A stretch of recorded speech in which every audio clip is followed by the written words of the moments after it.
നുറുക്കിയ പച്ചക്കറികൾ ബ്രാൻഡ് ചെയ്ത് പാക്കറ്റിലേക്ക് വിൽക്കുന്നത് നല്ല ആശയമാണ്. പക്ഷേ ചേട്ടാ, ഇത് വിജയിച്ചില്ലെങ്കിലോ? അരിഞ്ഞു കൂട്ടിയ പച്ചക്കറിയിൽ പകുതിയും വിറ്റില്ലെങ്കിലോ?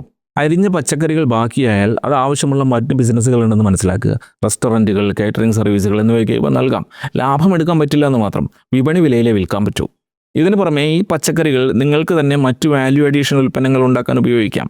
കൊണ്ടാട്ടങ്ങൾ, അച്ചാറുകൾ, വെജിറ്റബിൾ സ്മൂത്തി അപാര സാധ്യതകളാണ്. കട്ട് വെജിറ്റബിൾ ഷോപ്പാണ് തുടങ്ങുന്നതെങ്കിൽ അതിനോട് ചേർന്നൊരു ജ്യൂസ് ഷോപ്പ് കൂടി തുടങ്ങുക. ഒരു മാസത്തിലെ ചിലവുകൾ മീറ്റ് ചെയ്യാൻ ജ്യൂസ് വിറ്റ് കിട്ടുന്ന വരുമാനം മാത്രം മതിയെന്നേ. കാരണം ആ നഗരത്തിൽ ആകെ പാവക ജ്യൂസും ജീര കൊണ്ടുള്ള ജ്യൂസും വിൽക്കുന്നത് നിങ്ങൾ മാത്രമായിരിക്കും.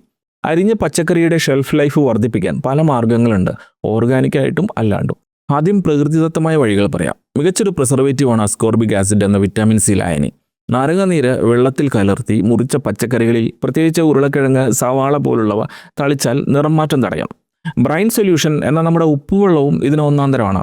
വെള്ളവും വിനാഗിരിയും ചേർന്ന മിശ്രിതം, വെള്ളത്തിൽ നേർപ്പിച്ച തേൻ എന്നിവയെല്ലാം മികച്ച പ്രിസർവേറ്റീവുകളാണ്. ഇനി കെമിക്കലുകൾ നോക്കാം. ഒന്ന് സോഡിയം മെറ്റാബൈസൾഫേറ്റ്. ഇതൊരു anti ഓക്സിഡൻറ്റും anti microbial ഏജൻറ്റുമാണ്.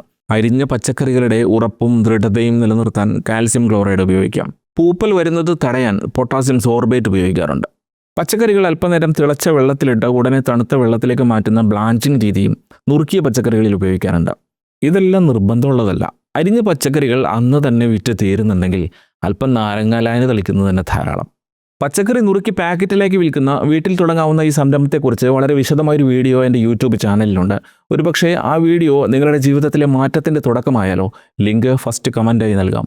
സമയമുണ്ടാകുമ്പോൾ Bineesh Aravindan എന്ന യൂട്യൂബിൽ സെർച്ച് ചെയ്ത് വീഡിയോ കണ്ടു നോക്കൂ.